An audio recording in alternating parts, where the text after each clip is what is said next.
Friends, if you want to watch super hit movie Furiosa, a Mad Max Saga in English, then you must like this video if you are visiting our channel for the first time. Don't forget to subscribe to our channel, friends. In today's video, the movie we are going to talk about is called Furiosa, a Mad Max Saga. We'll talk about what this movie is and where you can watch it all. The interesting facts about this movie. In today's video, I'm going to tell you. I am also going to give you all the information on which platform or on which satellite channel you will get to watch this movie.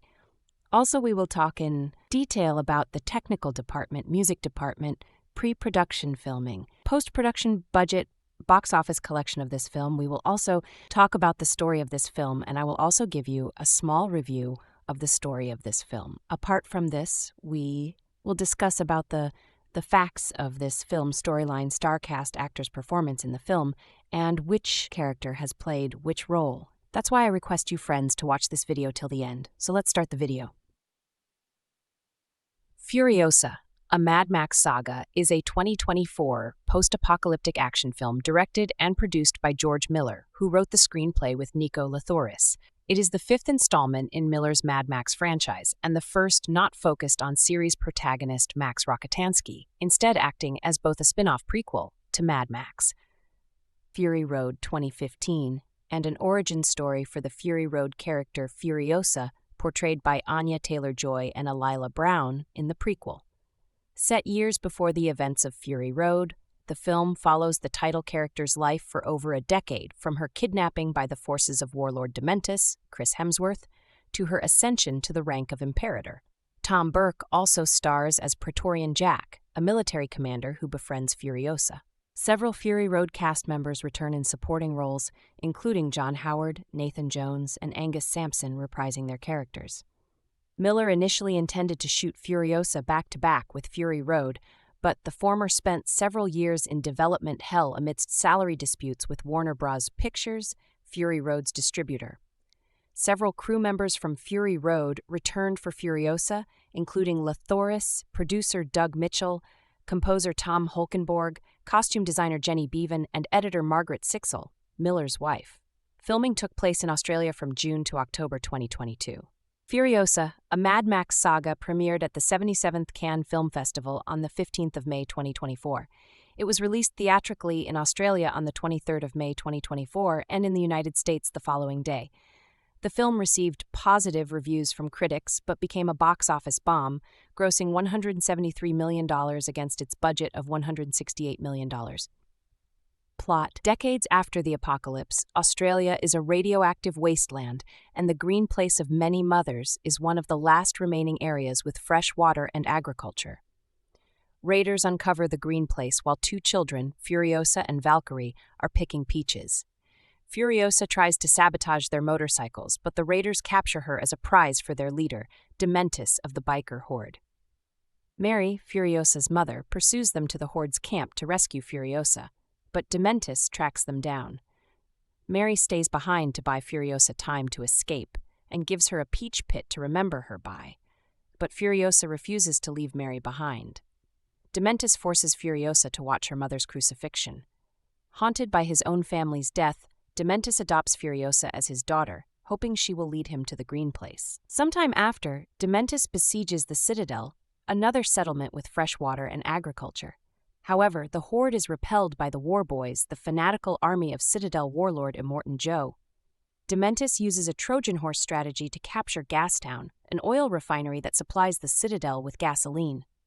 At peace negotiations, Joe recognizes Dementis' authority over Gastown and increases its supplies of food and water in exchange for the horde's physician and Furiosa, who has tattooed a star chart to the green place on her left arm to find her way home. Afterward, Joe imprisons Furiosa with his stable of wives inside a vault. After Joe's son Rictus shows an attraction towards her, Furiosa devises a plan to escape. One night, Rictus breaks Furiosa out of Joe's vault to rape her, but she slips from his grasp using a wig made from her own hair and disappears. Disguised as a mute war boy, Furiosa works her way up the ranks of Joe's men for over a decade. She helps build the War Rig, a heavily armed supply tanker that can withstand raider attacks in the lawless wasteland. Furiosa plans to escape by hiding on the rig when Joe sends his top driver, Praetorian Jack, on a supply run. Disillusioned by Dementis' callousness, his lieutenant, the Octoboss, goes rogue and launches an air assault on the rig. His mortifiers slaughter the rig's entire crew and destroy Furiosa's hidden motorcycle, but Furiosa and Jack team up to defeat them. Furiosa tries to carjack the rig and drive home, but Jack easily thwarts her. However, he recognizes her potential and offers to train her to escape if she helps him rebuild his crew. Furiosa becomes Jack's second-in-command and is promoted to Praetorian. She and Jack develop a bond and resolve to escape together. They see an opportunity when Joe decides to attack Gastown, which Dementis has mismanaged to near ruin. Joe orders Furiosa and Jack to collect weapons and ammunition from the Bullet Farm, an Allied mining facility. However, Dementis, having already taken possession of the farm, ambushes them when they arrive. Furiosa and Jack barely escape, and Furiosa's left arm is injured and pinned to an overturned car. Dementis chases them down and has Jack dragged to death. Furiosa escapes her chains by severing her own injured arm, sacrificing her star map to escape. A lone man watches from afar as Furiosa struggles back to the Citadel, where she and Joe's aide, the People Eater, form a strategy to avoid a trap planned by Dementis. Instead, Dementis is lured into a trap at the Citadel, and the war boys crush the horde. Having lost her path home, Furiosa shaves her head, builds a mechanical prosthetic in place of her severed arm, and pursues the fleeing Dementis. After an extended chase, Furiosa subdues Dementis in the desert. She imprisons Dementis in the Citadel and uses his still-living body as fertilizer to grow a peach tree from her mother's pit. Joe promotes Furiosa to Imperator and gives her command of a new war rig. She meets Joe's 5 breeder wives in the vault where Joe once held her prisoner and shows them a peach from the tree.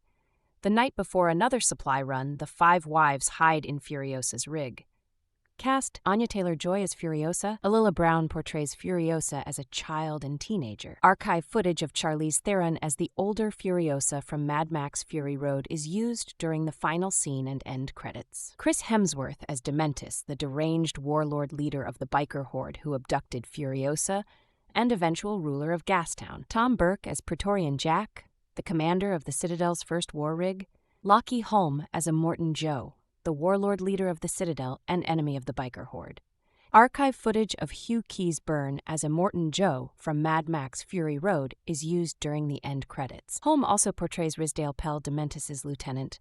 George Sheftsov as the History Man, the film's narrator, an expert in pre-apocalyptic history, science, and technology who serves Dementis. John Howard as the People Eater, Joe's advisor and military strategist, and the future ruler of Gastown in Mad Max Fury Road. Angus Sampson as the organic mechanic, Dementis' and later Joe's personal physician. Nathan Jones as Rictus Erectus, Joe's muscular but dim-witted son. Josh Hellman as Scrotus, Joe's psychologically unstable son. Charlie Fraser as Mary Jabasa, Furiosa's mother. Elsa Pataki as Mr. Norton, a deformed survivor who joins the biker horde. Pataki also portrays a Vuvalini general. Dylan Adonis as Valkyrie, Furiosa's childhood friend. Goran D. Clute as the Octoboss, the leader of the Mortifier's biker gang, who begins the film as Dementis' temporary ally. David Collins as Smeg, Dementis' henchman, dance proclaimer, and messenger. Matus as Fang, Dementis' henchman. Clarence Ryan as Black Thumb, Praetorian Jack's mechanic on the war rig. Brian Probitz as Chumbucket, a hunchbacked auto mechanic at the Citadel. Quaden Bales as Warpup, a young war boy on board the war rig during Jack's supply run. Lee Perry as the Bullet Farmer, ruler of the Bullet Farm and the Citadel's arms supplier. Archive footage of Richard Carter as the Bullet Farmer from Mad Max Fury Road is used during the end credits. Daniel Weber as Warboy, David Field as Toe Jam, Rahel Roman as Vulture, C.J. Bloomfield as Big Jilly, Ian Roberts as Mr. Harley, Guy Spence as Mr. Davidson, Rob Jones as Squint, Tim Burns as Hungry Eyes, Tim Rogers as Snapper, Florence Mazzara as Sad Eyes, Peter Stevens as Guardian of Gastown, Mark Wales as Brakeman, a mechanic at the Citadel, Jacob Tamuri as Max Rockatansky, a loner living in his V8 Interceptor who witnesses Furiosa return to the Citadel. He later helps Furiosa and the 5 wives defeat Immortan Joe and his army and claim control of the Citadel in Mad Max Fury Road. Tamuri served as Tom Hardy's stunt double during the filming of Fury Road.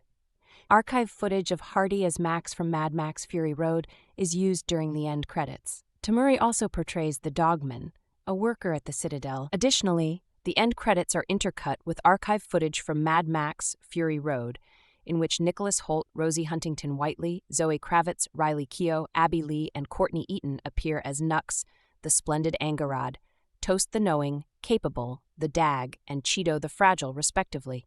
The latter five are also portrayed by stand-ins in silhouette during the film's final scene. Pre-production director George Miller and co-writer Nico Lathouris spent over 15 years writing the script for Mad Max: Fury Road, 2015, and developed backstories for every character, particularly co-protagonist Imperator Furiosa. Miller and Lathouris eventually wrote a Furiosa-centered screenplay, which actress Charlize Theron used as a reference for her performance in Fury Road. According to Miller, Furiosa probably takes place after Mad Max Beyond Thunderdome, 1985, but the Mad Max franchise has no strict chronology. The first trailer of the film, released on the 30th of November 2023, stated that Furiosa takes place 45 years after the collapse. In July 2010, Miller announced plans to shoot Fury Road back-to-back with a live-action prequel film entitled Mad Max: Furiosa, but during pre-production it was decided to only shoot Fury Road.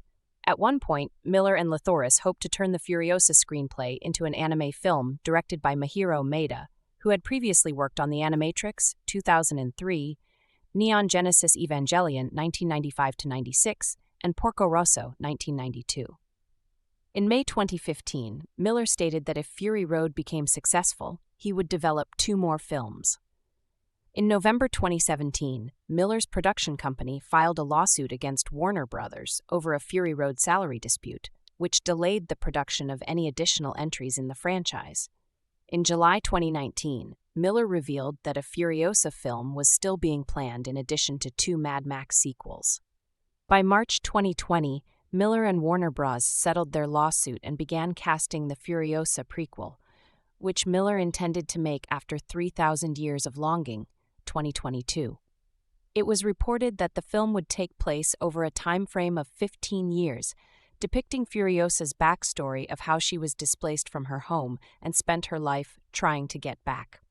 Multiple Fury Road crew members agreed to return for the film, including composer Tom Holkenborg, costume designer Jenny Beavan, editor Margaret Sixel, makeup designer Leslie Vanderwalt, production designer Colin Gibson, no relation to original Mad Max star Mel Gibson, and sound mixer Ben Osmo.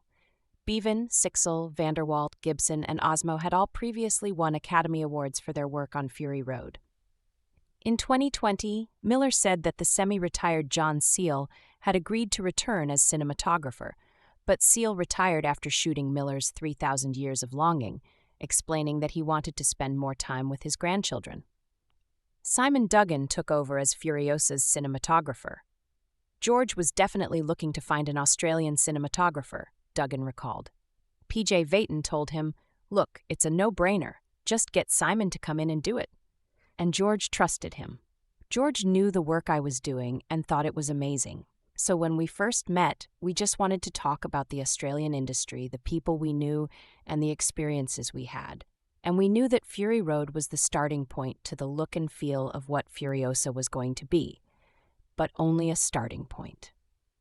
Village Roadshow Pictures, which had co-financed Fury Road, was credited in initial marketing material for Furiosa, with its involvement also acknowledged by an official press kit related to the film and a press release by the Cannes Film Festival, 50-51-52. However, following its premiere, all mentions of the company were omitted from promotions and the film itself. In May 2024, a box office report by Deadline Hollywood stated that Warner Bros. Is all in on Furiosa and financed the bulk of the film's budget without co-financiers, such as Village Roadshow, most likely the result of a content dispute related to Warner Bros.' simultaneous release strategy followed in 2021. The online news site also reported that Domain Entertainment, a private equity fund that co-financed other Warner Bros. Productions like Aquaman and the Lost Kingdom and Wonka in 2023, was listed in the opening credits after the Warner Brothers logo.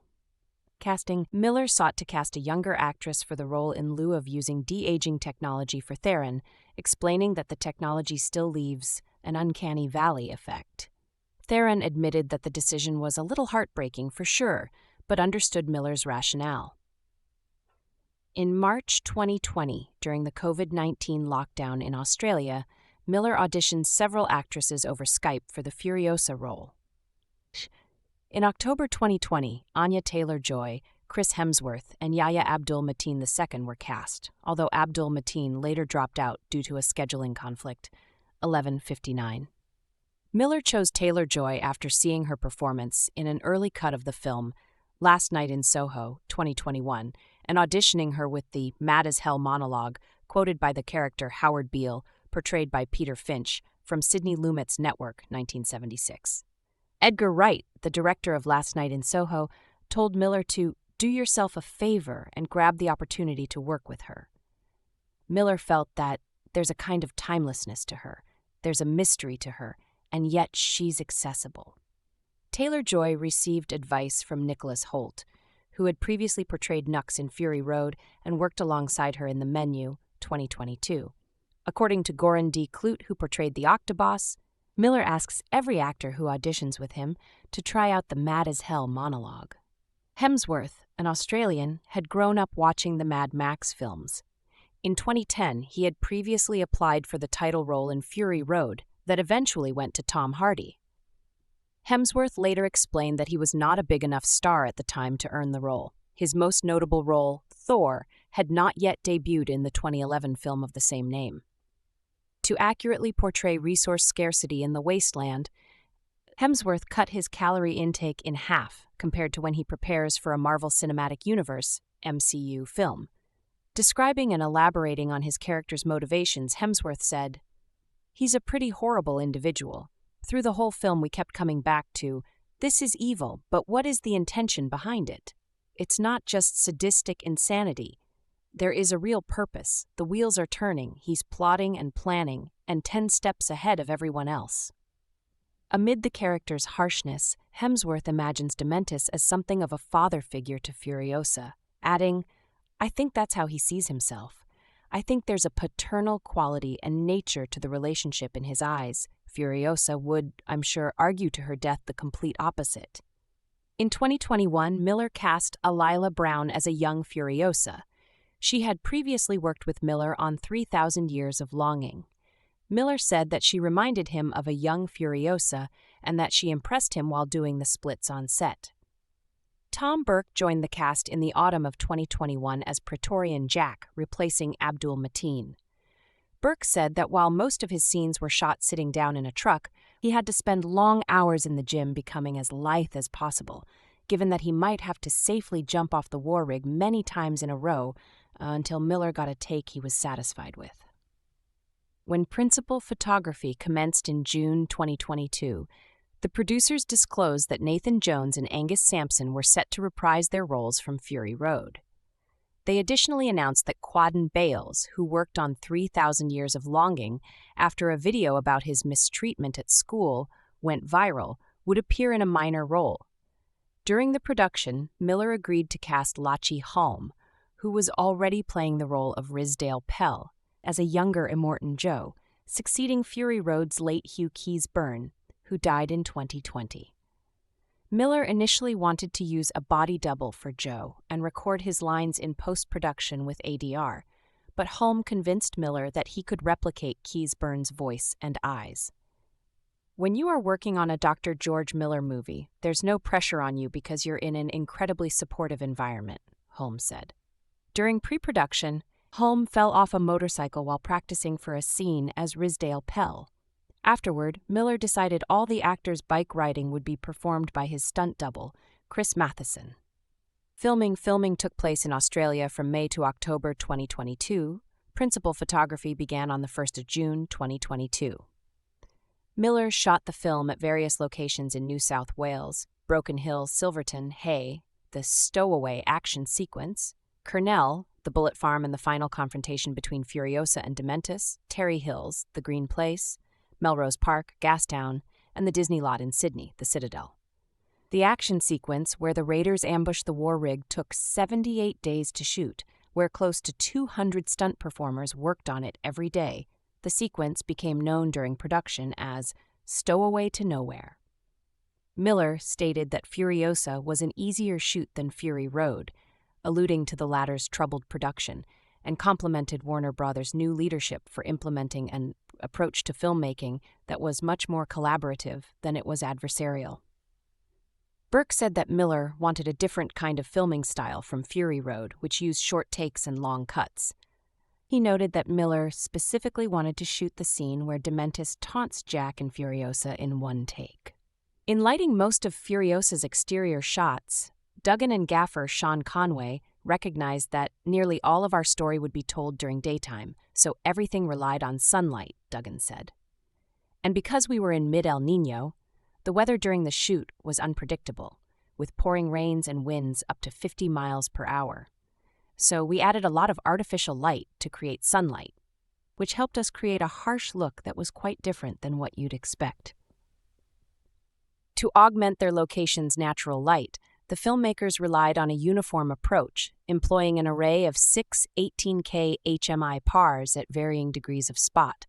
The 6 pars were mounted to 3 heavy-duty telescopic handlers that were easily movable and could withstand the conditions, and the lamps were protected from the rain, Duggan noted. We found that the 18K array could cover almost half a football field and accommodated the size of most of our exterior location sets. We could put the light wherever we wanted to. Whenever the sun was coming in and out, we'd follow and match that direction. He continued, George told us we weren't going to wait for anything to light our sets, so we had to be prepared with one solution. And that meant we didn't have to stop shooting. We could just keep on going. Of course, we always oriented the sets or our camera to make use of sidelight or backlight from the actual sun, but the brute power of those pars gave us all the light we needed.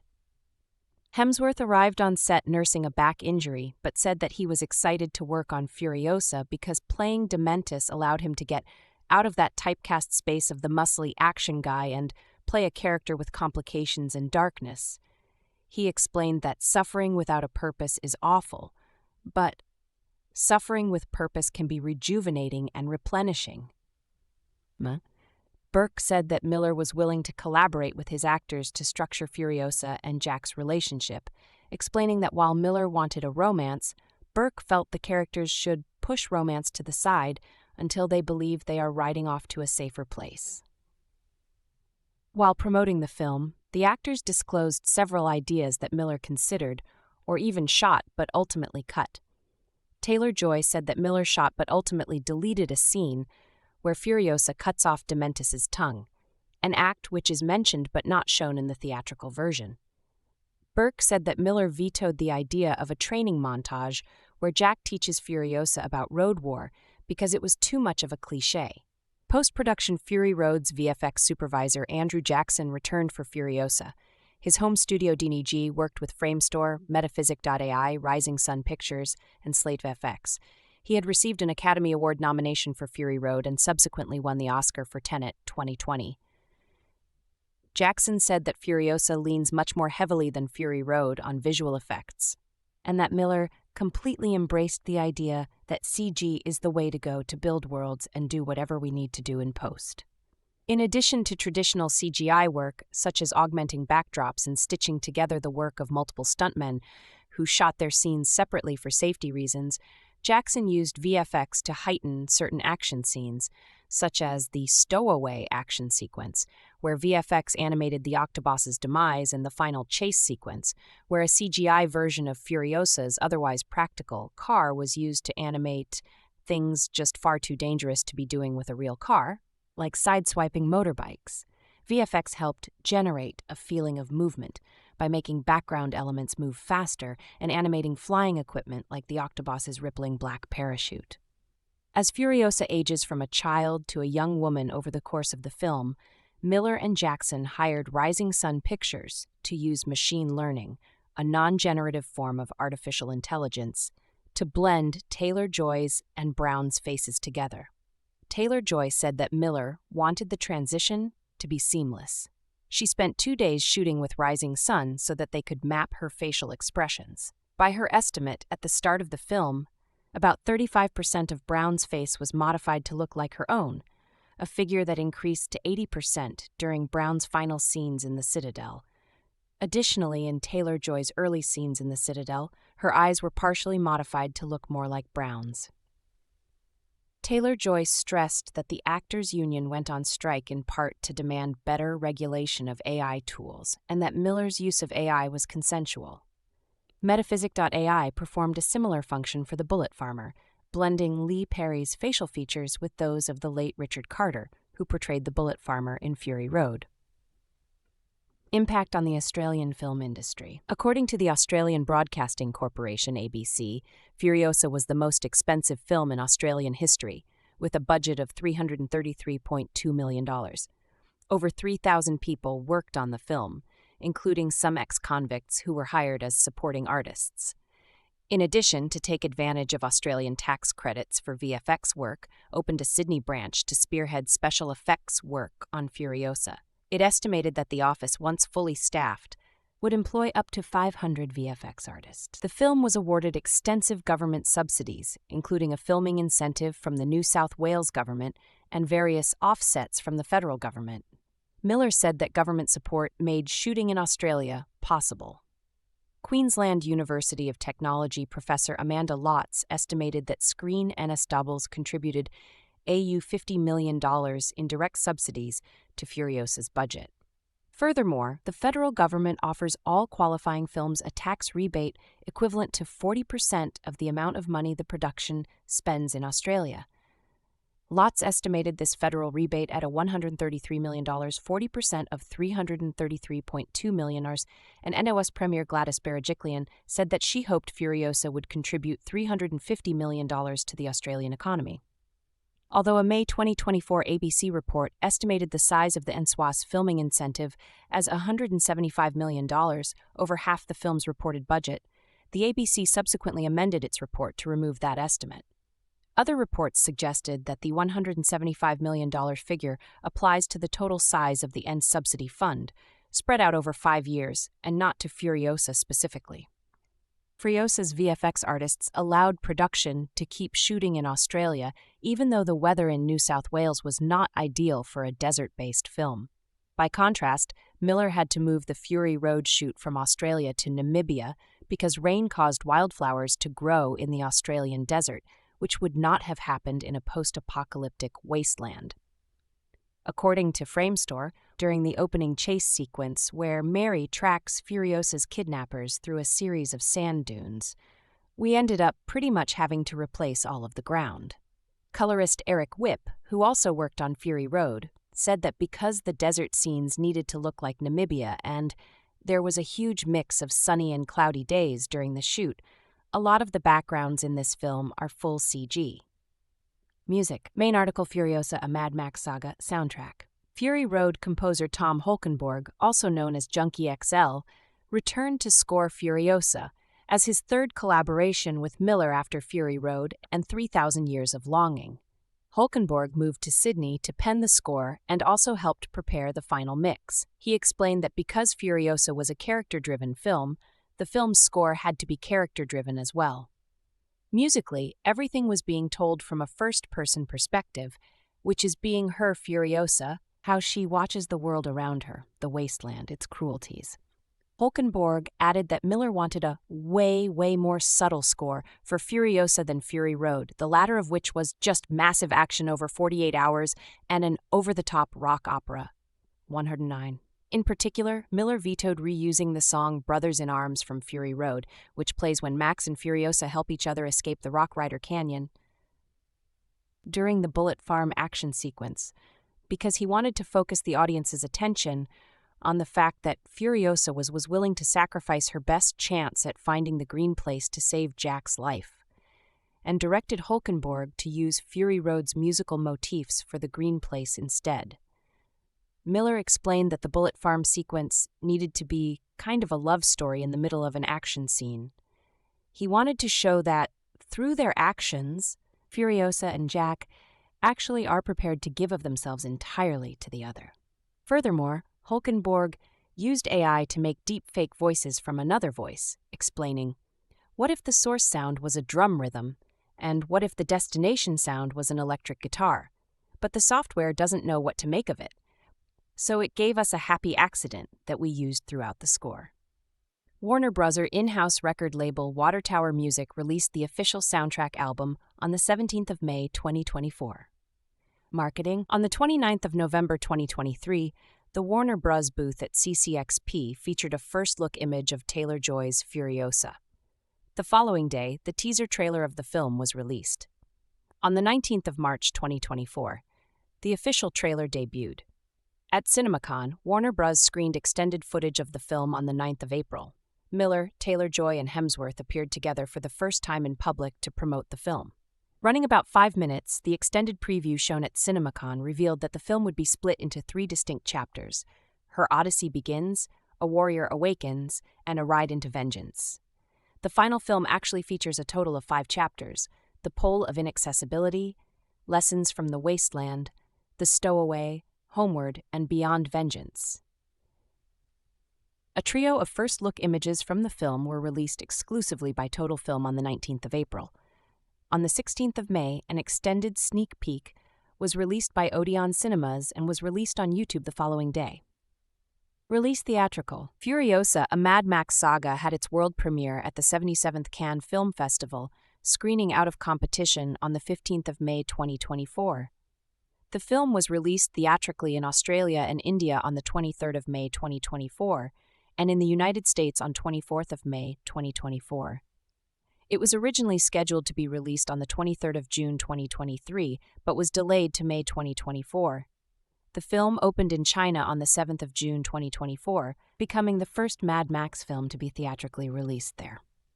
Home media. In May 2024, on the Happy, Sad, Confused podcast, Miller confirmed that the film would be receiving a black and white treatment, similar to what he did for Fury Road, referred to as the Black and Chrome edition in 2016, expressing his interest in black and white as a format for film. The film was released on VOD and digital platforms on the 24th of June. Following its digital release, it was reported that Furiosa led the home viewing charts. The film came in at number 1 on the iTunes VOD chart for 1st July and held the same position on the Fandango at Home chart J for the week of the 24th to 30th of June. It was released on the 4K UHD, Blu-ray, and DVD on the 13th of August. Special features include the hour-long behind-the-scenes documentary, Highway to Valhalla, In Pursuit of Furiosa, which interweaves concept art, set footage, and interviews with cast and crew, providing an overview of the project from conception to post-production, while shorter featurettes delve into Furiosa and Dementis, and Taylor-Joy's and Hemsworth's performances.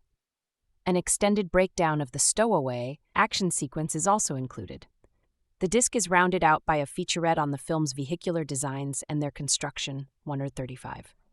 The same day, Furiosa, a Mad Max Saga Black and Chrome edition, was released simultaneously on 4K Ultra HD Blu-ray and digital streaming, and is also featured in the Mad Max 5 Film 4K Collector's Edition, which was released on the 24th of September.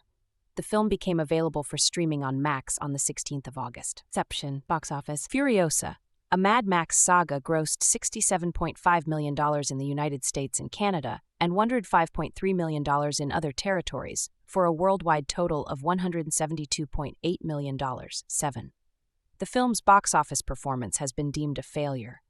Critics and film pundits noted that the franchise's limited appeal in general and prequels in particular contributed to poor box office performance. Variety reported that industry insiders estimated that Furiosa needed to gross $375 million to turn a profit, and that it would end up losing $75 and $95 million for the studio and its co-funders.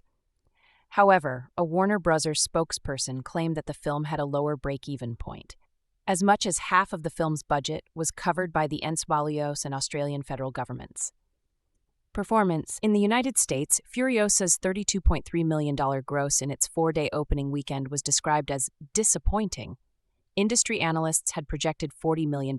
Of that $32.3 million, the film earned $10.4 million on its first Friday, including an estimated $3.5 million from Thursday night previews, the latter of which was similar to the $3.7 million made by Fury Road. Although Furiosa was the highest-grossing film during the Memorial Day weekend, beating the Garfield movie in sight, that weekend had the lowest total box office receipts since 1995, and Furiosa was the lowest-grossing film to finish in first over Memorial Day since Casper, $22 million before inflation adjustment, also released in 1995. Furiosa's $10.8 million second weekend, a 59% drop from the opening weekend, excluding Memorial Day itself, was also considered a disappointment, as the Garfield movie dropped only 42% and won the weekend. For comparison, Fury Road had a 46% drop in its second weekend. As a whole, ticket sales for that weekend were down 65% from 2023. Domestic receipts fell an additional 61% in the third weekend, when Furiosa was pre-scheduled to surrender its premium large-format screens, which are typically booked months in advance, to the premiere weekend of Bad Boys, Ride or Die. Furiosa's domestic box office relied heavily on PLF screens. Internationally, Furiosa grossed $33.3 million in the first 3 days. Industry analysts had projected $40 to $45 million. A week prior, the film had opened at number 1 in Australia, earning $3.33 million. During its second weekend, Furiosa performed relatively better in international markets, grossing $21 million, which Deadline Hollywood called a good 38% drop, but coming off a low base. The film premiered in Japan on the 31st of May 2024, 1 week behind the United States, and became the first non-Japanese film of 2024 to debut at number 1. Reported by Variety, it also held the number 1 spot in China on its first day, 7th of June, over the country's Dragon Boat Festival holiday weekend, but its $3.58 million take in its first 3-day weekend left it outside the top 5. However, The Hollywood Reporter reported that the film opened in 6th place with $3.7 million as a batch of local releases dominated ticket sales. Chinese ticketing app Maoyan forecasted Furiosa to finish its run with about $7.5 million. Industry analysts identified a variety of reasons for Furiosa's opening weekend, which was considered weak in light of what film consultant David A. Gross called outstanding reviews and a good audience score. The opening weekend was not entirely unexpected. In April 2024, Deadline Hollywood reported that some sources were expecting Furiosa to compete neck and neck with the Garfield movie. However, following Furiosa's disappointing second weekend, an anonymous studio executive told a reporter that it's mind-numbing that Furiosa hasn't grossed $50 million domestically. Gross and The Hollywood Reporter's Pamela McClintock wrote that Furiosa was hurt by the industry-wide disruption to the film production schedule caused by the 2023 Hollywood labor disputes, a position that, according to the New York Times, the film studios had been pushing for several months. According to Gross, movie-going thrives on momentum and rhythm, one strong movie after another, bringing fans to the multiplex once or more per month. Right now, the schedule is thin. Despite being a female-fronted action film, Furiosa's opening weekend viewership skewed heavily male, 72%, and young, 55% of viewers were between ages 18 to 34. The Rap's Jeremy Fuster speculated that one of the reasons for the awful underperformance was because the film is not a 4-quadrant tentpole, writing, Furiosa wasn't ever expected to be a Fast and Furious or Disney remake-level moneymaker for theaters, skewing more towards male audiences and to longtime Mad Max fans. Forbes' Paul Tassi praised Hemsworth and Taylor-Joy's performances, but questioned whether Furiosa commanded the same kind of brand recognition as a traditional IP-led tentpole feature, given that it was a prequel spin-off of a side character in Fury Road who is not even being played by the same actress this time. After Bad Boys Ride or Die debuted above expectations, box office analyst Scott Mendelson tweeted that sequels soar, prequels stumble, and originals struggle just like nearly every other summer. Furiosa's domestic grosses disproportionately came from premium large-format screenings, PLFs like IMAX and Dolby Cinema, which command higher ticket prices than screenings in regular theaters, and according to Warner Bros. Executives, may appeal more to diehard fans. In its opening weekend, 54% of Furiosa's domestic gross came from PLFs, compared to 48% for Oppenheimer, 44% for Dune Part 2, 42% for Mission Impossible Dead Reckoning Part 1, and 37% for Indiana Jones and the Dial of Destiny. Conversely, Screen Rant's Kate Bove suggested that Hollywood studios' eagerness to push content onto their own streaming services had encouraged everyday filmgoers to put off watching Furiosa in theaters on the assumption that Warner Bros. Would quickly transition Furiosa to Max. She added that high budgets for tentpole features were raising the bar for box office success. Several critics and filmmakers urged audiences to watch the film without being put off by its weak box office results. Vulture's Bill Jabiri, who praised Miller for taking a big franchise sequel and turning it into something strange, sublime, and potentially off-putting, urged analysts to focus on long-term performance and to give Furiosa time to grab a foothold in the marketplace, rather than write off the film based on its opening weekend.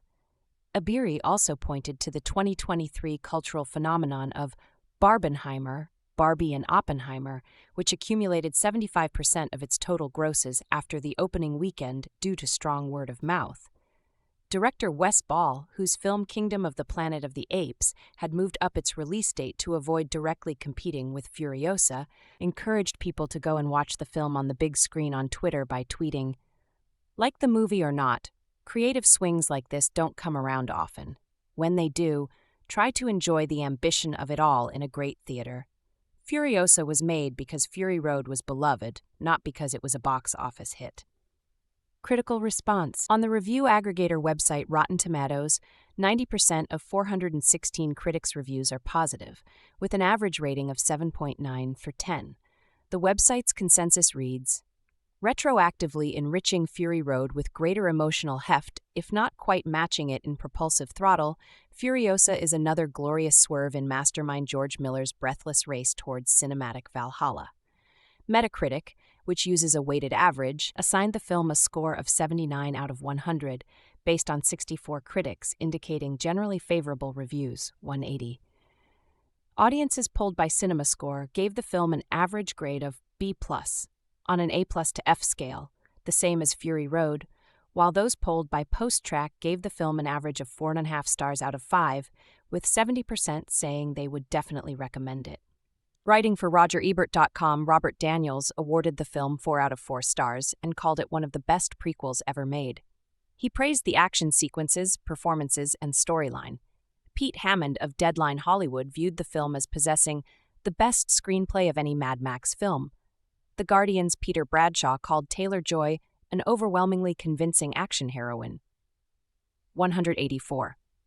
Writing for Empire, John Nugent awarded the film 5 out of 5 stars and described Taylor-Joy as phenomenal, finding the right balance of steeliness and fractured humanity that Theron instilled. Jada Yuen from The Washington Post thought that Hemsworth had created one of the all-time great screen villains, 186, and Jake Wilson of the Sydney Morning Herald saw him stealing the show.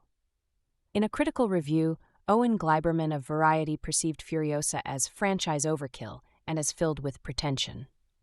Nicholas Barber of BBC also disliked some aspects of the film, giving it 3 out of 5 stars.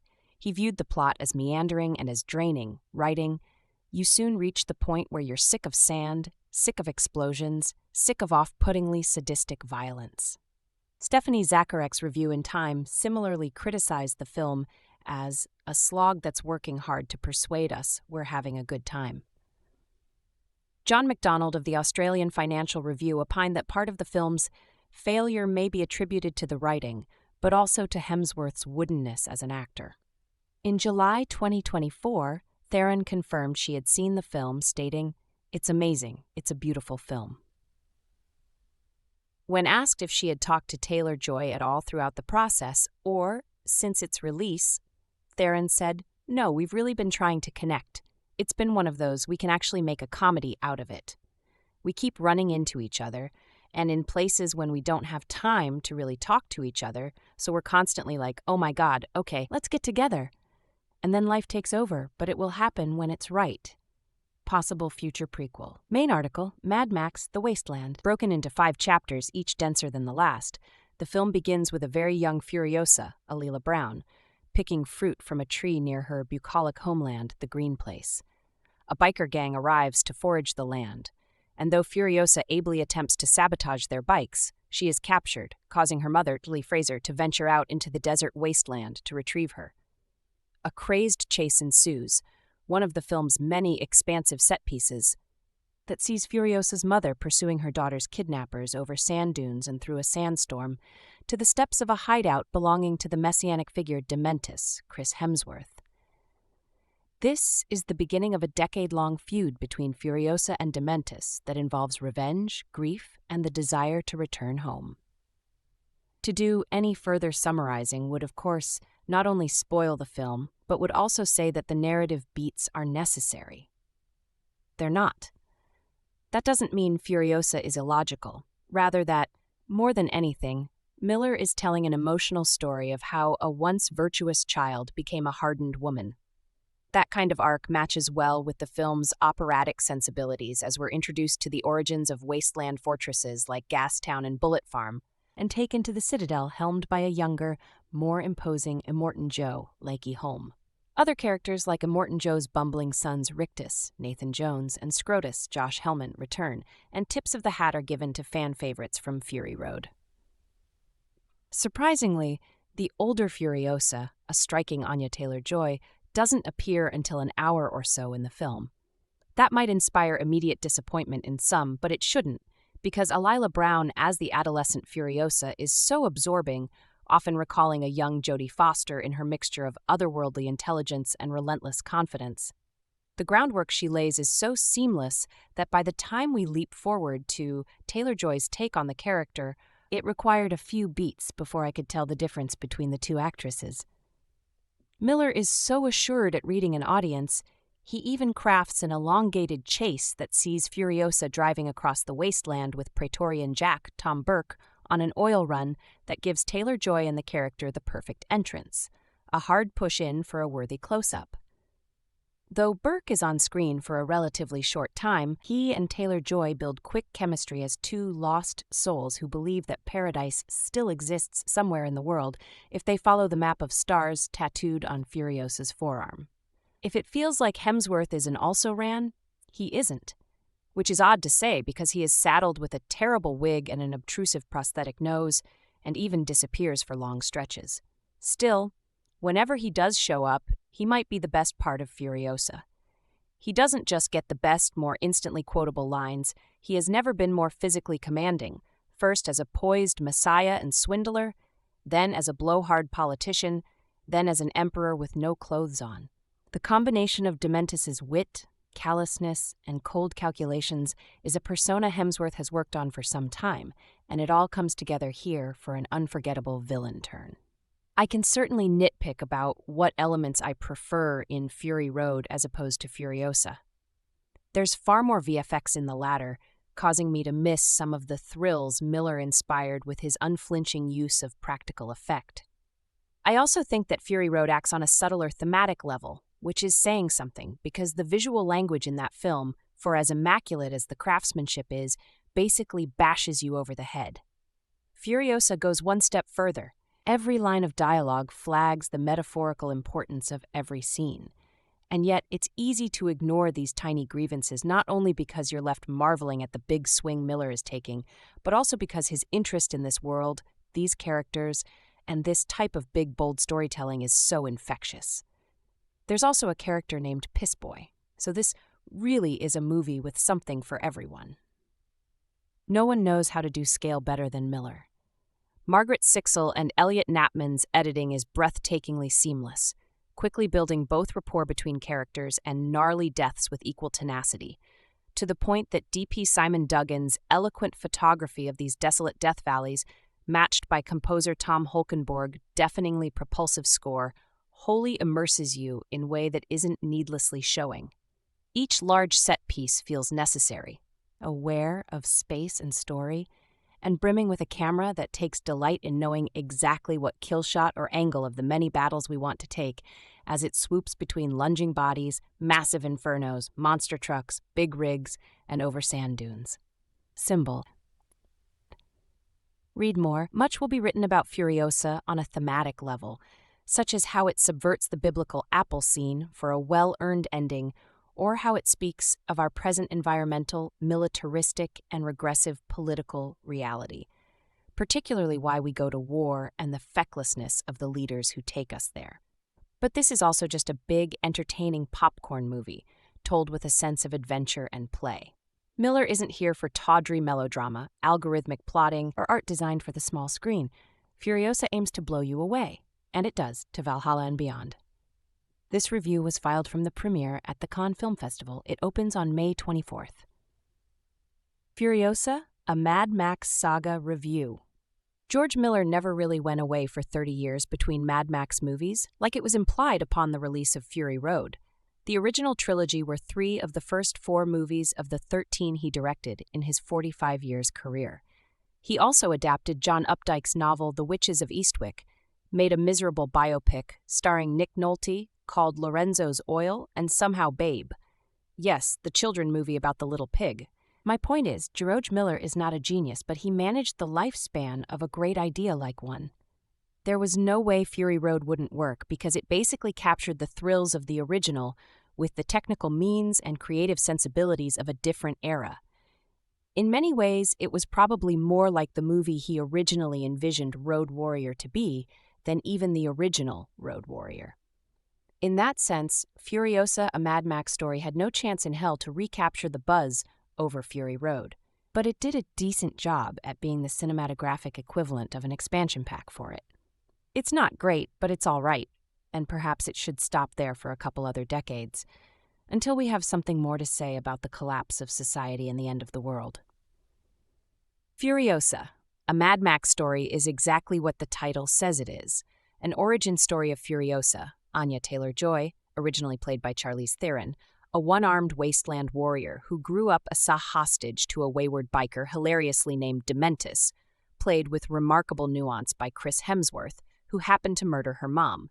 He ends up trading her to Fury Road's villain Immortan Joe, Lachi Holm, where she proves herself as a useful soldier until she finally gets a shot at getting even with her old foe. Furiosa, a Mad Max story's best asset and worst problem is that it's exactly what you think it is. A 2 hours long, empowering feminist film that lives in a borrowed paradigm. I don't want to bitch about female empowerment. Women have earned to have their own tales, but this film deserved to have more of an identity of its own. There's more than one way to be badass, but this iteration of Furiosa was closer to Max from Fury Road than she was to Charlize Theron's character. So, the movie ends up being a long, slickly shot series of action scenes with 1 or 2 atmospheric corkers put it for good use. It's always Hemsworth leading them, but it's a great series of slickly shot action scenes. It's fun, it's cartoonish, and there's even a long chase scene that really could have been recycled from Fury Road. I'm generally trying to judge a movie for what it is, but my problem with Furiosa, a Mad Max story, is that it's nothing precise.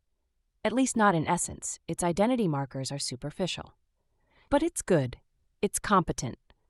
There's a great action scene in a place called the Bullet Farm, where a motorcycle, a van, and a monster truck face off.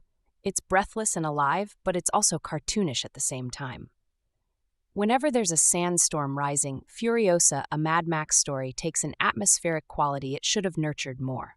I also loved the religious subtext surrounding Dementis, which was a nice detail nuancing an otherwise wacky character. He was ambiguous until he wasn't. Feminist movies written by men. What about the feminism, right? What about Furiosa's deliverance? Well, she doesn't do a lot of talking throughout the movie, and she does most of it when she's a child, but I found the great, impactful moments to be fine, but kind of overwrought. It reeked of workshopping. That's what happened when you have a movie claiming to be feminist being essentially written by 2 men. It means well, but it's drained dry of spontaneity. It crumbles under the weight of its own self-imposed responsibility. Whatever happened to Patty Jenkins, who nailed it with the first Wonder Woman? Was she unavailable for consultation? It's a minor tragedy because stuff like that should not attract attention to itself. It should be weaved in the fabric of a movie and almost subconsciously affect people it's targeted towards. But Furiosa, a Mad Max story, makes in big neon letters a check it's too self-conscious to cash. It's not the first time Warner Brothers drops the ball like this. Maybe we should cool it with the ideological marketing. I guess that I didn't really like Furiosa, a Mad Max story. I wanted to like it more than I did, but can you really enjoy a movie that delivers exactly what you think it's going to deliver, and not in a specifically slick or empowering way? Had it not taken 9 years to make, I would have said it was just a rushed cash in. Apparently, George Miller wanted to film this movie back to back with Fury Road also, which kind of makes sense. It just feels very weird, derivative, and disconnected despite being technically tip-top. If you're going to make a film that champions women empowerment, make one that matters. The question is, do you have it in you to make it epic? Garrulous and utterly deranged despot Dr. Dementis, Chris Hemsworth, is making small talk with Furiosa, Anya Taylor-Joy, who is in no mood for idle chatter. The moment comes towards the end of the movie. By this point in the film, Furiosa is a single-minded, flint-eyed Avenger with a customized power tool for an arm. It's a great line which Hemsworth delivers with a lip-smacking relish. But given the barnstorming action onslaught that has preceded the exchange, it's a question that is probably redundant. This is a George Miller picture, after all. Epic is all part of a day's work. But even by the standards of the previous films in the Mad Max series, Fury Road is the closest in tone, but there are marked differences between the two pictures. This is a huge, marauding monster of a movie. See it on the biggest screen if you can. Let the thunderous rumble of customized war rigs shake your seats and the sand-blasted, angry ochre color palette grind itself into your pores. As the title suggests, we follow the backstory of Furiosa, the character played in Fury Road by Charlize Theron. Here she's performed as a child by Elila Brown and as a young woman by Taylor-Joy. On the physical resemblance alone, it's superb casting. The two look almost uncannily similar. Beyond that, they are both independently impressive in the role. Brown lets us see the wily calculation beneath the shell of trauma in the little girl ripped from her mother and her community and forced to see things no child should witness. And Taylor-Joy is a pleasure to watch in the action sequences, which take up probably 90% of the film. Her lithe agility and cunning is a refreshing counterpoint to all the lumbering muscle and firepower. She's tiny in comparison with most of the cast, but give her a grappling hook and a set of wheels and you genuinely believe she could best any of them. Plaudits to the casting department are due elsewhere too, in particular to whoever decided to unleash Hemsworth on the role of Dementis. It turns out he was born to play a bad guy. Equipped with a fake nose and a dirt-crusted teddy bear, he reprises a touch of the muscle-bound doofus persona he brought to Thor, but couples it with a dangerous blend of sentimentality and cruelty, with a side order of boiling ambition and insanity. His petulantly muttered, "I'm bored," having just watched a key character get dragged to their death behind a motorcycle across cheese-grater desert gravel, borders on genius. Dementis is the preening leader of a biker gang who consider themselves a force to be reckoned with in the wasteland. It's Dementis's boys who abduct the young Furiosa. It's on Dementis's orders that her mother is tortured and murdered. And it's Dementis who poses a real and grave threat to the way of life and the place of abundance that Furiosa's people guard from the savage anarchy of the outside world. Furiosa loathes him with a passion that hardens with every passing year. If Fury Road was a chase movie powered by hope for a better future, Furiosa is a revenge flick driven by hate. Her rage might be one of the forces that shapes the young Furiosa, but another is kindness. A curious, anomalous concept that seems out of place in this world in which most people would flamethrower your face off as soon as look at you.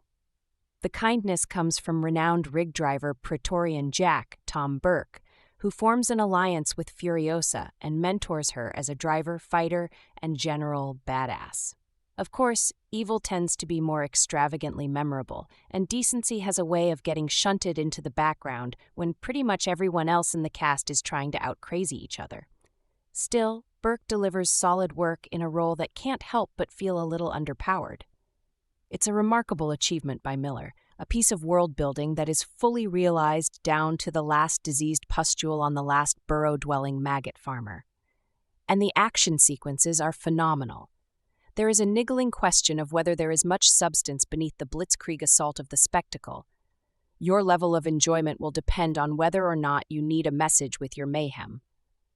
For my part, the mayhem suits me just fine. Plot. Set years before the events of Fury Road, Furiosa, a Mad Max saga chronicles the epic 15-year odyssey of Furiosa, Anya Taylor-Joy, a wasteland warrior destined to overthrow warlord Immortan Joe. Kidnapped from the Green Place by ravagers from the wasteland and given to the charming but psychotic Dementis Chris Hemsworth, Furiosa sets in motion a vengeful plan. Indomitable and relentless, Furiosa will stop at nothing to enact revenge. But will the price of her single-mindedness be her own humanity? Plot. Strangely enough, Mad Max Fury Road is the last film I can distinctly remember experiencing FOMO over. I was a young father at the time and not particularly enamored with the franchise. It wasn't until multiple friends told me you have to see this movie that I was finally convinced to give the Tom Hardy-led film a shot. I could hear the gravity in their voices. Fury Road ended up being one of the best movie experiences of my life. It's the last time I walked out of a theater asking myself internally, how the hell did they do that? In fact, after numerous viewings, it's leapfrogged Die Hard as the best action movie ever made, at least in my opinion. 9 years ago, director George Miller claimed he created the Furiosa character's entire backstory in preparation for Fury Road, going so far as to write a script. While Mad Max: The Wasteland was likely to be his next project in the franchise, Miller chose instead to direct a prequel focusing on the titular character previously played by Charlize Theron. For fans of this universe, any return to the apocalyptic future of Mad Max was welcome news. But how does Furiosa, a Mad Max saga, hold up against the perfection that is Fury Road? I'm overjoyed to say that Furiosa stands tall amidst the series' best entries, even if it falls short of the glory of Fury Road. A completely different beast than any previous Mad Max adventure, Furiosa manages to reinvigorate the wasteland for a new generation, while still maintaining the touchstones of the series. Director George Miller and co-writer Nico Lathouris have crafted a truly epic tale, vast in scope and time. Indeed, this odyssey spans almost 2 decades and is split into chapters, something heretofore unseen in this world. Moreover, Lathouris and Miller's script somehow enhances Fury Road, a feat I didn't think was possible. There's backstory, nuances, and details that fill in the fuzzy edges hinted at in Fury Road. In fact, Furiosa acts as the prologue to Fury Road we never received and didn't know we needed. Additionally, Lathouris and Miller aren't slaves to continuity, with Furiosa's tale, much like Max's, unfolding like a myth around a campfire. When the switch happens from Brown to Taylor-Joy, it's done with a seamlessness not easy to pull off. Taylor-Joy is nothing less than a force of nature in Furiosa. Everything is conveyed in the eyes and face, whether it's grim determination, fury, love, grief, or ferocity. It's authentic, and you believe the character arc that Furiosa journeys on because of Anya Taylor-Joy's performance. While not an outright movie star, Taylor-Joy is nevertheless one of the finest actors working today. Furiosa is driven by vengeance, but eventually must grapple with the notion that perhaps justice is more important, and there's nobility in helping others. If anything, Anya Taylor-Joy's performance enriches Charlize Theron's role in Fury Road because of the character arc that Furiosa goes through in this film. Yet, as great as Anya Taylor-Joy is in Furiosa, this is the performance of Chris Hemsworth's career. His Dementis is absolutely unhinged. Equal parts charismatic, psychotic, zany, and hilarious, Hemsworth fully understands the assignment. The world of Mad Max has always been maximalist cinema at its most stratospheric, and Hemsworth plays into that in every scene. In many ways, he's a shadowy reflection of Max, a man who experienced similar tragedy, but unlike Max, lost all his humanity. He's a poseur, an inept phony and pretender who thinks he's Julius Caesar, but in reality is closer to Neville Chamberlain. However, there's also something slightly sympathetic about Dementis, and his final confrontation conversation with Furiosa was nothing short of astounding. Think of the adage that hurt people hurt other people, and crank it up to 11 and you'll get a sense of what I'm talking about. I only had 2 major gripes with Furiosa. Firstly, the minor characters like Praetorian Jack, Tom Burke, are somewhat underdeveloped. Secondly, Furiosa, a Mad Max saga, feels bloated at times and could have easily shaved off about 10 to 15 minutes. In fact, it's the latter critique I find most surprising, as Miller's previous installments have been lean and mean as a freshly painted war boy.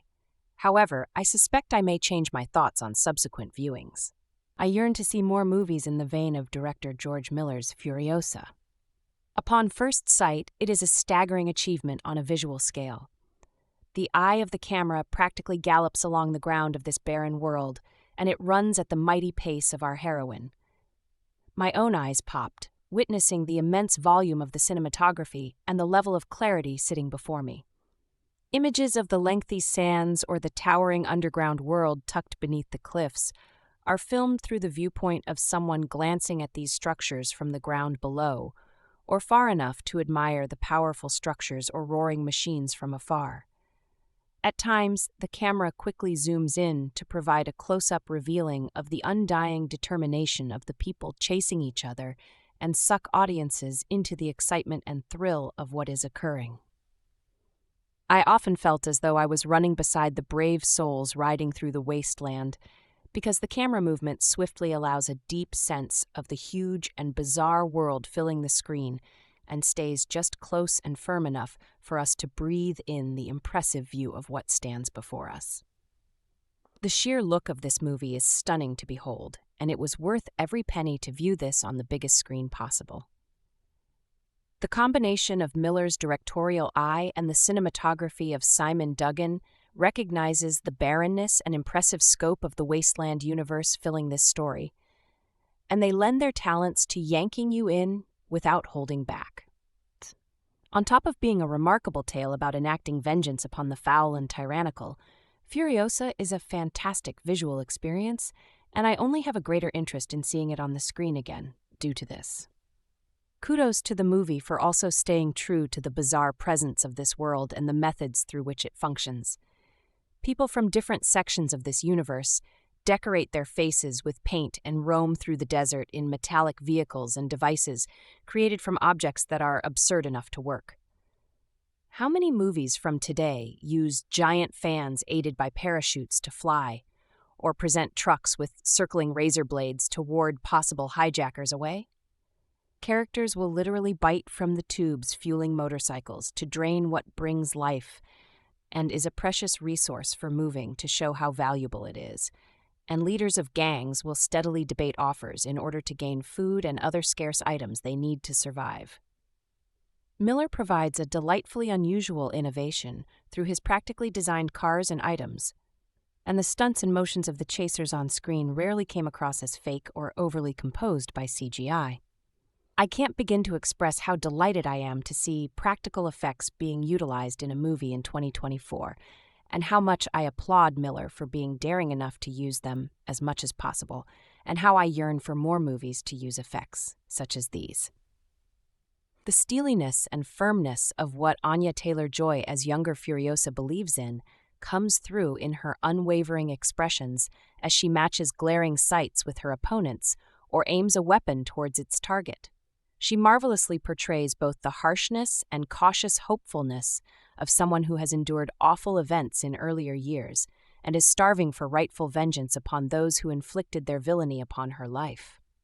Taylor fiercely grips the steering wheel of the vehicle that she commands without hesitating on her path, and she is careful and deliberate in deciding who she trusts enough to share the few words she does with someone else, given how she and another hero in the film don't talk as often as protagonists from other action films do.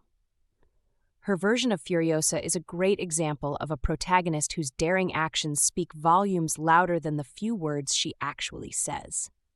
This decision brought much happiness to the introvert I am, and my love and respect heightened further as a result. When it comes to villainy, Chris Hemsworth superbly portrays the dubiousness and foolishness of the person Taylor is seeking righteous vengeance from. He leans close to his prey as he prepares to commit horrible acts and holds unwavering confidence when victims are challenging his henchmen. What seals him the most in my mind as an excellent adversary is one specific element: his cockiness and amusing view of himself as a tyrant far smarter than he actually is. At certain points, Hemsworth places his fists by his sides as though he's far more brilliant than any person who dares to walk his path. And on his path to conquering other people and their resources, he humorously voices them with a pride and almost childlike enthusiasm that implies that he believes that he's giving others a wise and selfless offer. Some of the characters I admire the most from a humorous perspective, particularly villainous ones, are those who think of themselves as far more advanced and intelligent than they truly are and embrace that foolish mindset without being too exaggerated. This encourages the audience to adore it on a higher level when he faces the horrible consequences for himself in the future ahead. The heart of the movie, however, comes from what traumatized the main hero and the drive sending her to enact pain upon the one responsible for taking who she loved the most. For a solid amount of the running time, the narrative follows Furiosa as a child, played to great effect with curiosity and sincerity by Alila Brown, and shows the horrible circumstances through which she was captured. What already makes this a heart-wrenching experience for Furiosa is the safety of the home from which she is taken. Her home is referred to as the green place of many mothers, and that colorful appearance suits this place to a T. Everywhere in this brief section of the story, there is an abundance of towering trees and lush green plants, providing shelter, shade, and safety from the unforgiving and brutal conditions of the outside world. It is a peaceful sanctuary from everything wicked in the outer world. And everyone within this home is in good spirits while also trying to live their lives in a place filled with love and hope. The presentation of this wondrous place adds to the tragedy of being unfairly stolen from it. The other part of what drives this movie and brings most of its soul comes from the loss of Furiosa's mother. Charlie Fraser plays her and provides everything needed to encourage you to love her character and hurt when she is wickedly robbed from her daughter. She diligently takes her time with aiming her weapon at those who rob her family from her, and she sets her sights to her goals with a devotion that passes on to her own daughter. Fraser also holds her daughter close in comfort whenever she is near her, and whispers words to help inspire hope and strength within her. This character embodies hope, love, and courage. She is almost everything you could want from a great mother, and it fuels you with a hatred for seeing what is done to the mother to cause Furiosa great pain and anguish to stay with her until the end of her days. Without describing the scene itself, the moment in which Furiosa experiences the main moment that motivates her rage and yearning to inflict vengeance is filmed and shot with a deliberate purpose and aggression that still remains with me as I write about this and reflect upon it. It echoes of the loss of one's innocence forever, and the point to which someone wants the worst to happen to all evil in the world.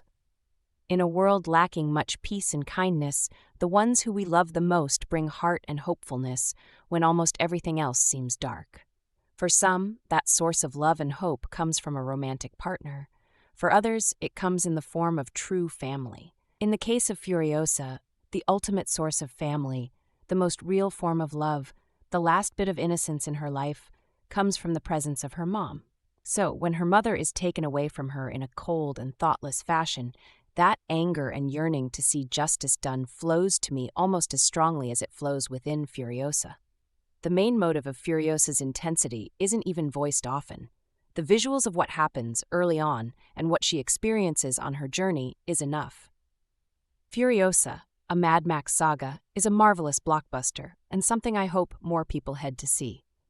Some may be at odds with the aggression and reliance on following the silent expressions of its characters to understand what is taking place. Yet, in my mind, this is what I hope more blockbusters accomplish in the future. It is one of the best prequels I've seen in some time, and it helps add to my love of Fury Road more in certain aspects. The practical effects, visual storytelling, and heart of its main hero all remain strong without wavering.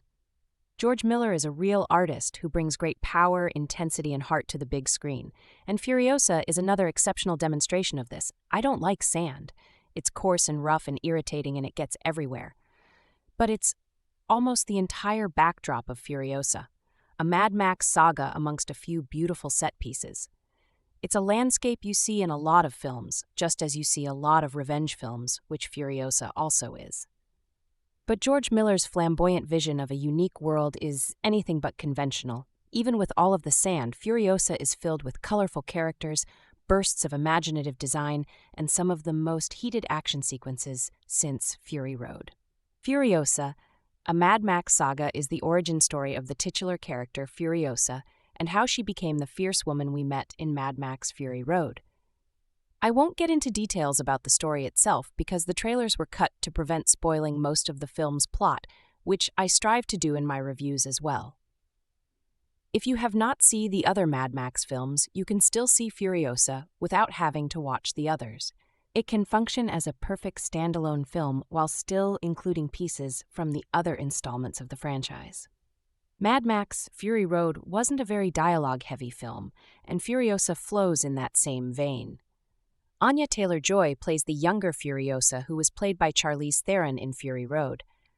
With around only 30 lines of dialogue, Taylor-Joy brings an emotionally wrought performance of someone who fighting for their survival while trying to maintain who they are. Taylor-Joy's emotive and striking facial features bring Furiosa's emotions out in an almost animalistic way. She has a certain snarl to the way she interacts with other people after her childhood was ripped away from her. You can see it in the curl of her lip when she interacts with the world around her. While the tinier nuisances of her performance still tread over my mind, her physical performance is nothing to discount either. With such limited dialogue, as an actor, she sells so much more of who Furiosa is as she grows with how she moves, walks, and uses weapons with more confidence as she progresses through her journey. While Anya Taylor-Joy plays Furiosa for around half of the film, Alila Brown plays her for the earlier half of the story in her youth.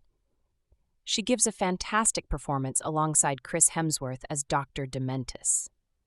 Without getting too deep into spoilers, she is treated almost like an animal for a good portion, and we see the struggle she goes through after the horrors she has been put through. It's a great performance from a young actor. After seeing the film Spiderhead, I prayed to the film gods that every director would cast Chris Hemsworth in villain roles because he is incredible in them. As a physical specimen, he is already larger than life in stature and form, but he can give such an animated and bombastic performance that makes him an incredible villain. And when I tell you that he brings you to the Thunderdome with his role as Dr. Dementis, I truly mean that. His costuming by Jenny Beavan has such a unique flair that he runs with. He prances around in a cape and a leather chest piece for a large portion of the film. There is a classic villain flair to him that makes you believe he very well could be the type to tie you to the train tracks. But then he flips the switch. Hemsworth brings a performance of a much darker nature that I wasn't ready for, knowing his previous work. Underneath the characters machismo and cheese, there is a very sinister, horrible man that is portrayed wonderfully. There are scenes where you see that fun veneer wash away to revel the real monster behind the color-soaked exterior. The scene's climatic final confrontation had me reminiscing about Rutger Hauer's speech in Blade Runner.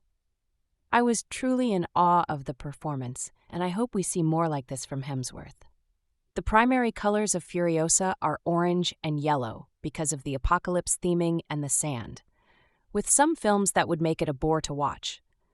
But with George Miller's vision of this world, it's just a tapestry to paint an incredibly vibrant painting on.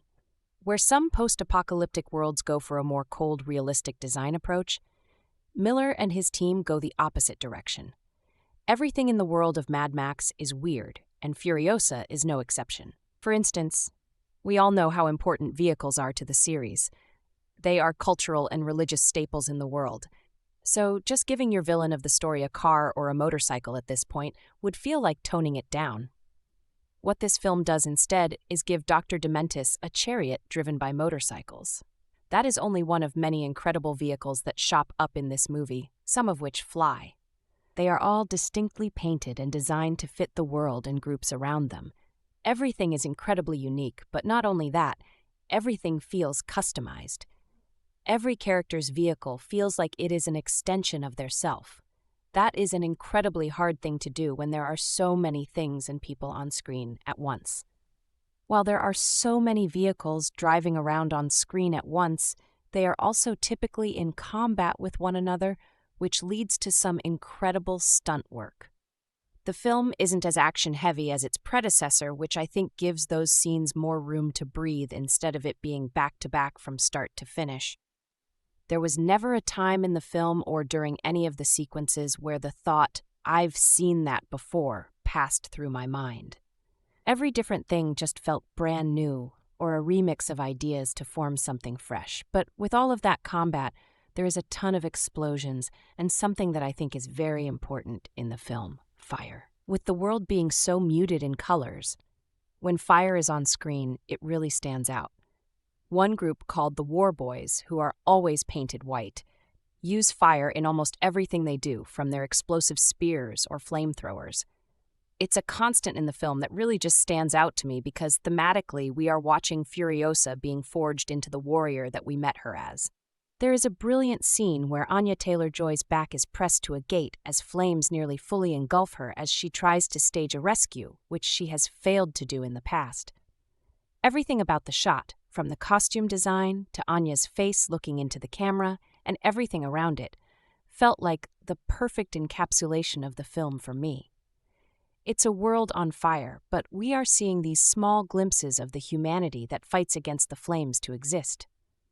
Despite everything thrown at her, Furiosa follows through on her promises until the very end. The unholy thick of speed and now murder with warriors now dying by incineration, yet it's never a good sign.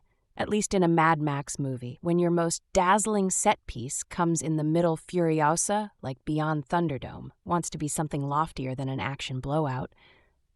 But the movie is naggingly episodic, and though it's got two indomitable villains, neither one quite becomes the delirious badass you want. When the young Furiosa, played by Ala Brown, is first captured, we think horrible things are going to happen to her.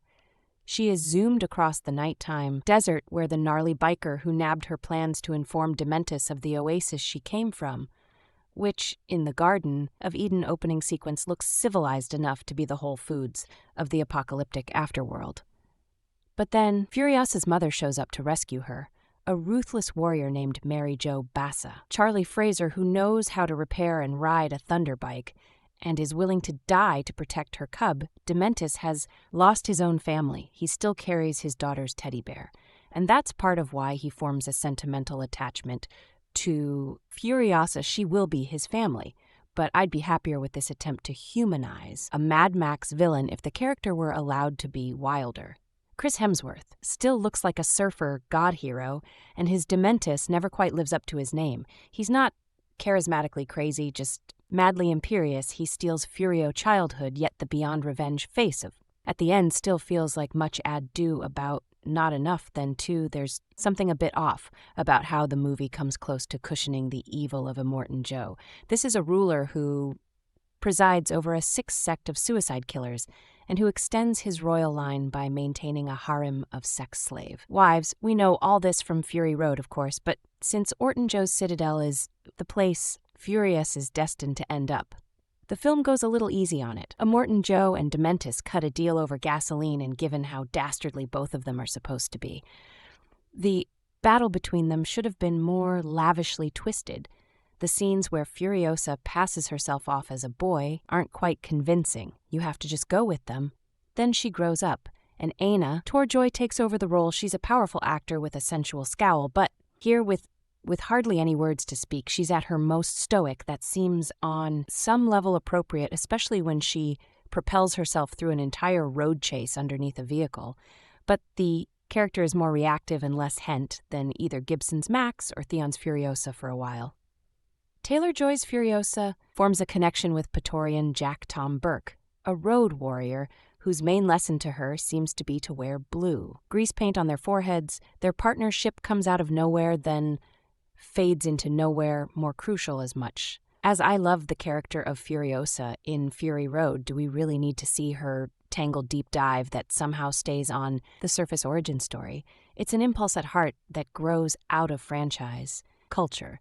And maybe that's why Furiosa, for all the tasty stuff in it, is a half-satisfying movie.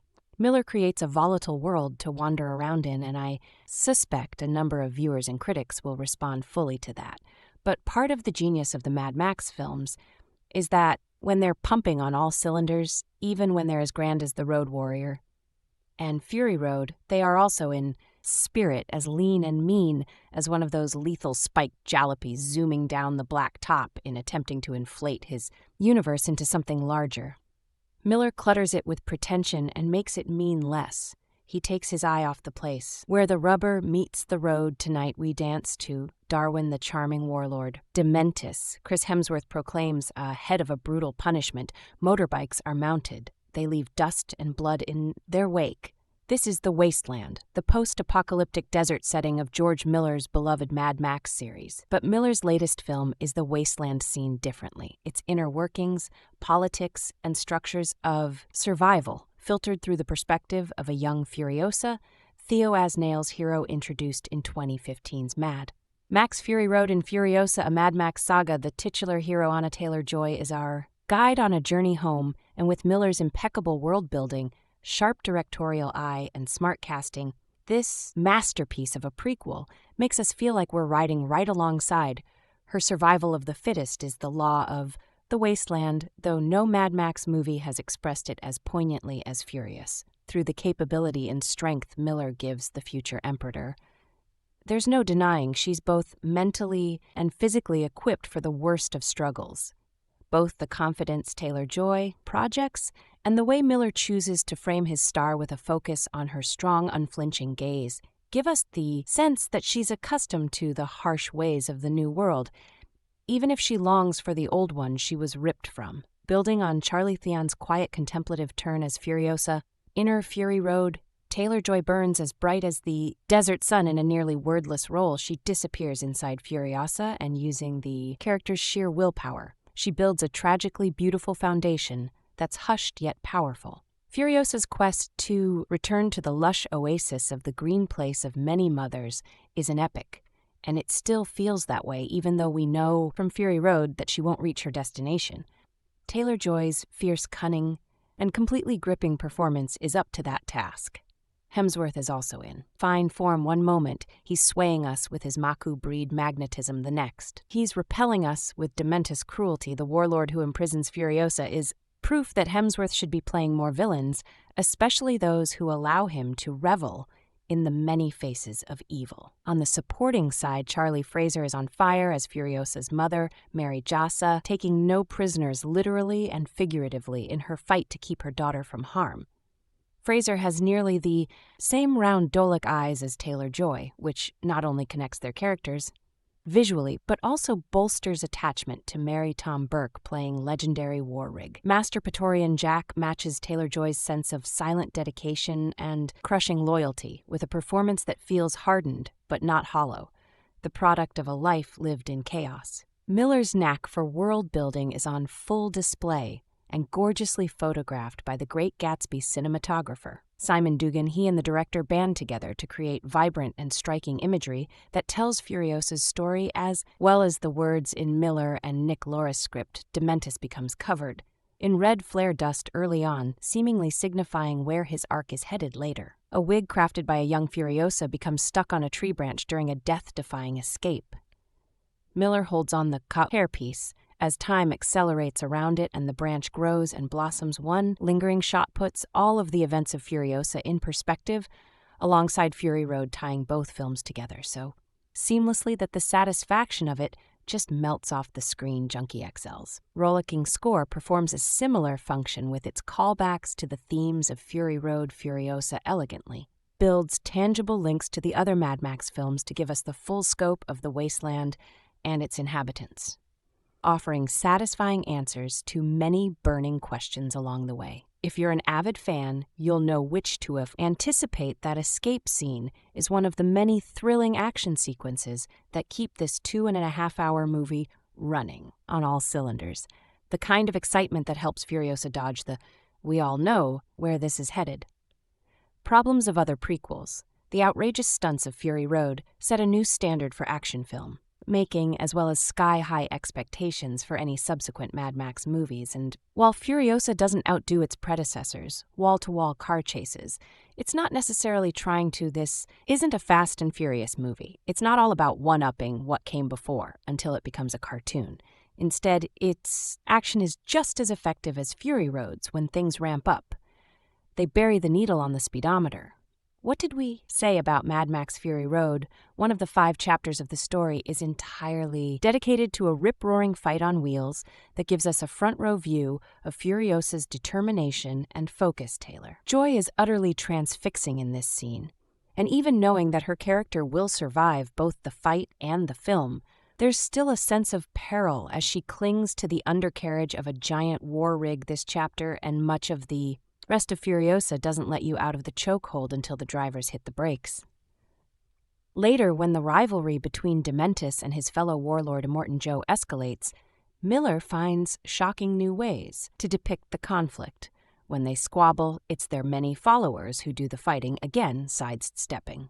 The fact that we know Joe will live to see Fury Road, the practical staging and visual effects of a high-octane ambush in Dementis territory, and a raid on Joe's turf work in tandem to create a bold, distinctly Mad Max spectacle. Cars and trucks savagely barrel down the blockades of a fortress, structures crumble underneath running feet, and gunshots whiz by at practically every moment.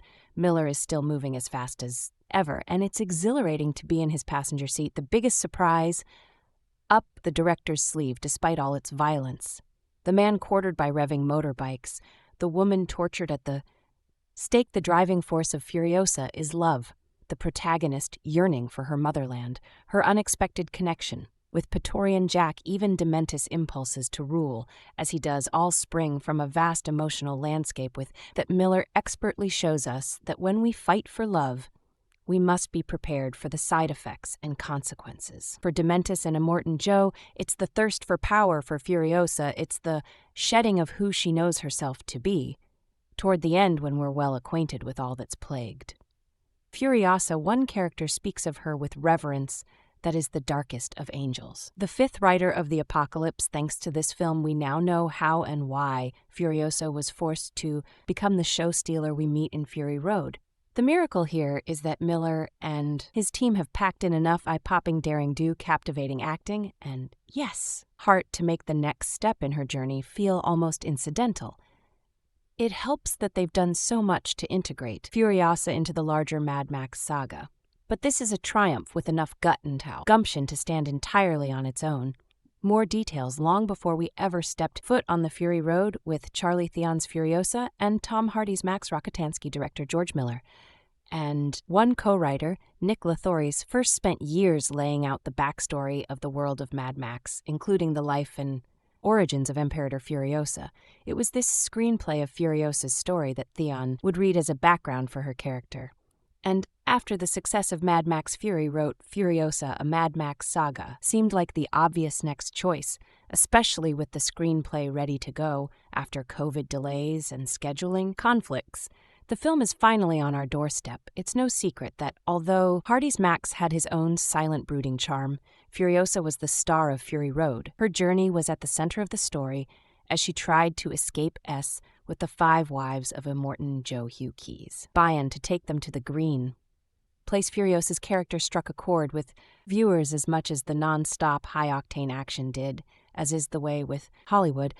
I went into this prequel with some apprehension. After all, this is an industry obsessed with franchises, and Fury Road felt so original back when it first came out in 2015. It was one of my favorite films of that year, and remains one of my favorite action films of all time. It was hard to imagine how this film might best that or top what already seemed like perfection. However, it's clear that with Furiosa, Miller is trying to tell a different story than the one you might expect. And depending on your expectations, Furiosa could either be an epic origin story for this beloved character, or it can be caught in the shadow of its more stylistic predecessor.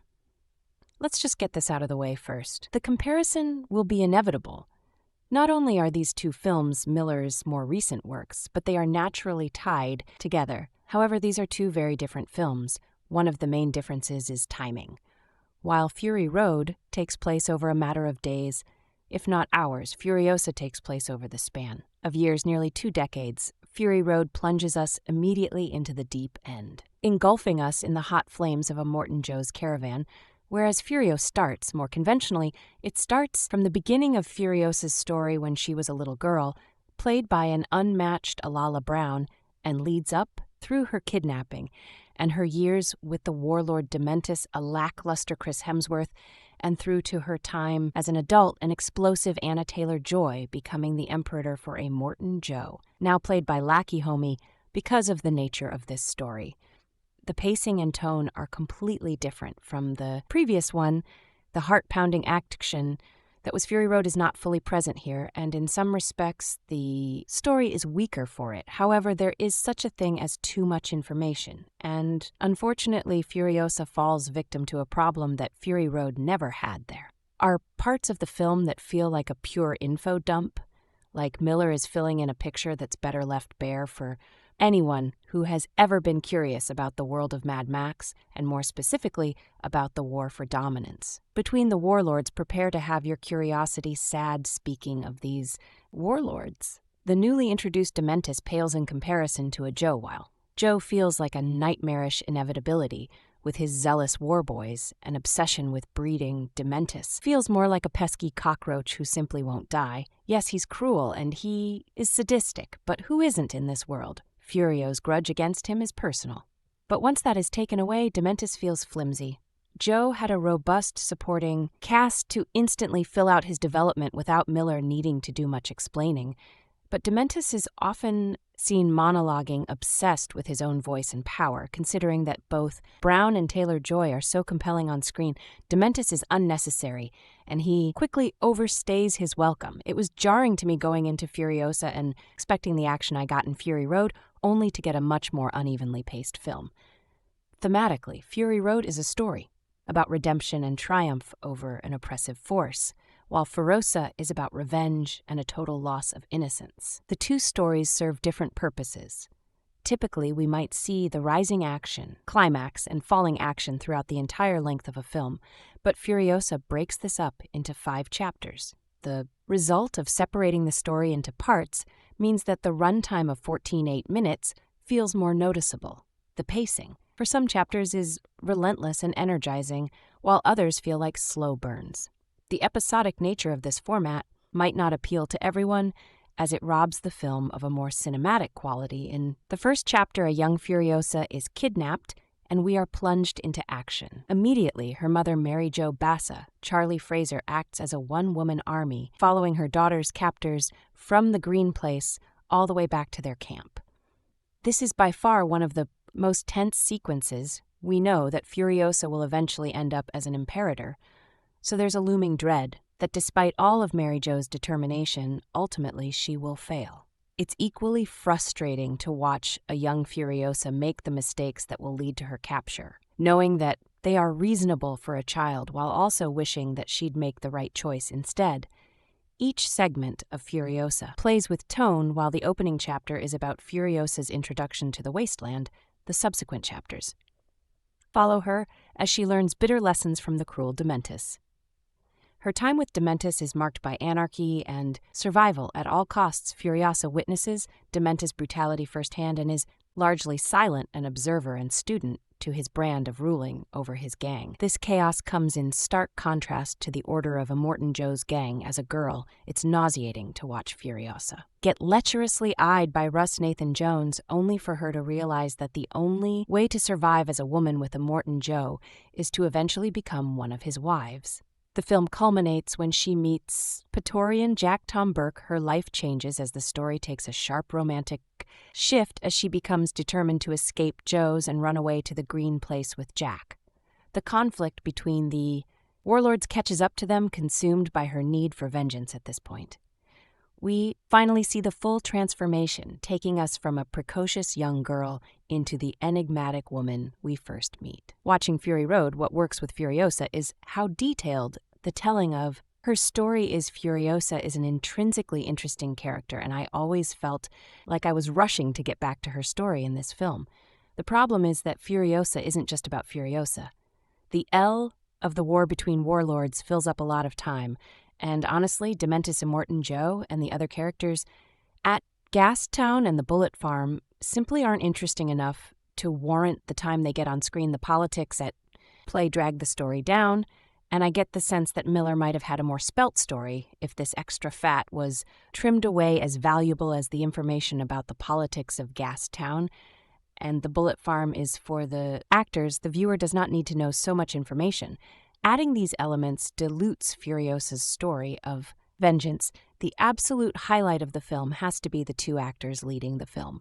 And no, I'm not talking about Anya Taylor-Joy and Chris Hemsworth, though much of the marketing for this film centers around Taylor-Joy's older Furiosa. A large part of the movie sees Lathouris Brown's young Furiosa as our leading character, so much so that at one point I forgot Taylor-Joy was even in that. The film Brown has the potential to go far in this industry as the young actor Six easily slips in and out of the different phases of Furiosa's life. The transition from Brown to Taylor-Joy is also incredibly seamless. The two actors are chameleons, and when Taylor-Joy takes the lead, there are moments when she looks and acts so much like Charlize Theron that it feels like there's some movie magic at work to meld the two together, but there is not. That's all talent, and it's impressive to say the least.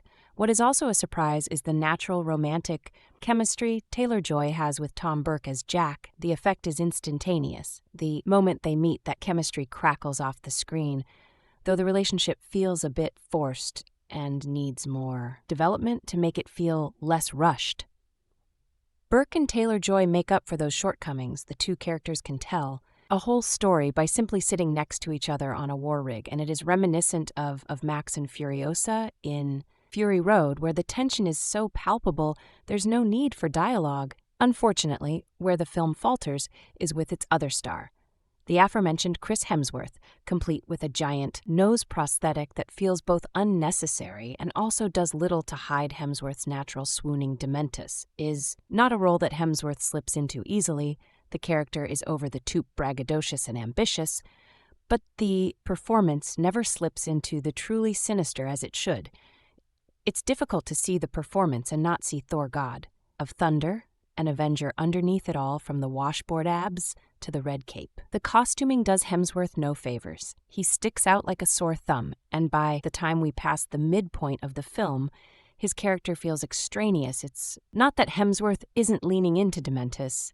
He is, but this character simply seems to be an ill fit for the actor. Unlike Charlize Theron and Monster, or even Colin Farrell in The Batman, who became essentially unrecognizable for the role, there are times when Dementus just looks like Chris Hemsworth in The Wasteland, the film did not do enough to buff away the Marvel shine. I have no doubt that there will be fierce Furiosa defenders at my screening alone.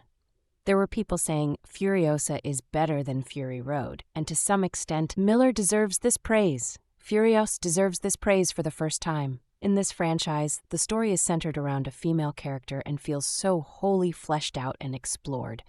It's brilliant, but Furiosa still lacks a spark. It's being weighed down by Miller's world-building, doing a disservice to Furiosa's origin. The production design is still as amazing as it was in the first film, but Miller's vision lacks refinement here. Cinematographer Simon Duggan, the great Gatsby 300 Rise of an Empire, does not have the same sweeping visual eye that John Seale had in Fury Road.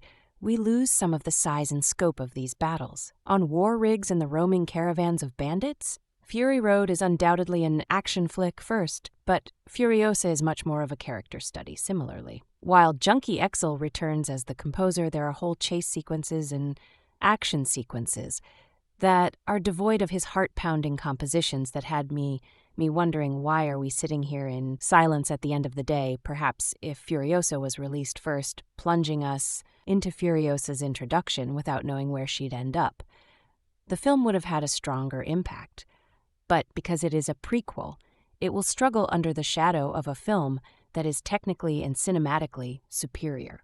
Held up by Lathouris Brown and Anya Taylor-Joy as stellar leads Furiosa can be. Inspiring at the best of times, an Edmund Dance story about revenge, but at the worst of times, the film feels as bloated and unwieldy as the people eater dragged down by too many ideas. Does the good outweigh the bad? Just barely, but not enough to dethrone its predecessor. They say you can't catch lightning in a bottle twice, George Miller calls on that with Furiosa, a Mad Max soda, an audacious, wildly inventive, and deliriously thrilling prequel that complements Mad Max Fury Road, its older right sibling, one of the greatest action films ever made. Fury Road remains an overwhelming and widely celebrated legacy sequel, the gold standard for ambitious filmmaking, practical stunts, and pure cinema in the age of watered-down Hollywood franchises. The new film leads into the 2015 masterpiece, and the title is no exaggeration. It's a saga that unfolds over several years. If Fury Road takes a straight route to freedom only to perform a U-turn back to salvation, Furiosa has a more patient approach, containing its narrative in several chapters on the familiar Australian terrain. The scorched wasteland festering with leather-clad raiders, zealous warboys, power-mad warlords, and desperate heroes all fed a diet of maggot-protein, human lizard, sausage, and a few drops of water. It's a nipple-ripping onslaught of, as one character describes, purposeful savagery. There's no shortage of visceral and formal bravado at work, and yet Miller package no amount of hyperbole can capture the pure adrenaline rush of Miller's ambitious visual storytelling. It's all the more impressive that Miller made this film in his late 70s. He shows no signs of slowing, whereas some directors' output becomes more patient and reflective in their later years, such as Martin's scores, with his meditative epic, The Irishman 2019, and Killers of the Flower Moon 2023, Miller's capacity for grandiose action set pieces, downright bizarre details, and spectacular showmanship remains unmatched. No wonder he's been thinking about making Furiosa almost since he first conceived of Fury Road in the late 1990s, and enlisted actor Nico Lathouris, who specializes in dramaturgical analysis, and his efforts to investigate and flesh out characters for the 2015 film resulted in an extensive backstory project that eventually became the script for Furiosa, Miller and Loss. Script completed well over a decade ago would be as thoroughly storyboarded as their work on Fury Road, doubtlessly. That's why the prequel pairs so naturally with its counterpart, despite 9 years having passed between the two. To be sure, Miller has had Furiosa on his mind for a long while. At various points throughout the last quarter century, the director made plans to shoot Furiosa and Fury Road back-to-back. He even began developing Furiosa into an animated companion film reminiscent of the Animatrix 2003 for the full backstory about the development of both films. Read Kyle Buchanan's excellent book, Blood, Sweat, and Chrome, the wild, true story of Mad Max Fury Road, but perhaps it's appropriate that he took a break after Fury Road to make another non-Mad Max film.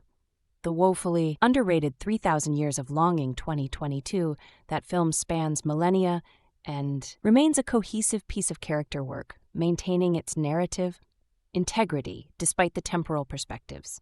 Shifting several times, Miller takes a similar approach here, staging his saga over 15 years to explore the character originated by Charlize Theron, and while it's somewhat disappointing that Miller chose not to bring Theon back, if only to avoid the distracting de-aging process. Her replacement, Anna Taylor-Joy, embodies the character in all her defiance, and young Furiosa a la Brown and her community of fierce women warriors live in an Eden's cradle of life, surrounded by desert and filled with trees, fruit, and clean water, a lavish place of abundance, modeled after an Albert Bierstadt painting when she's kidnapped by a small posy of raiders who intend to bring her back to their gang as proof of this lush green Arcadia. Her mother, Charlie Fraser, pursues them.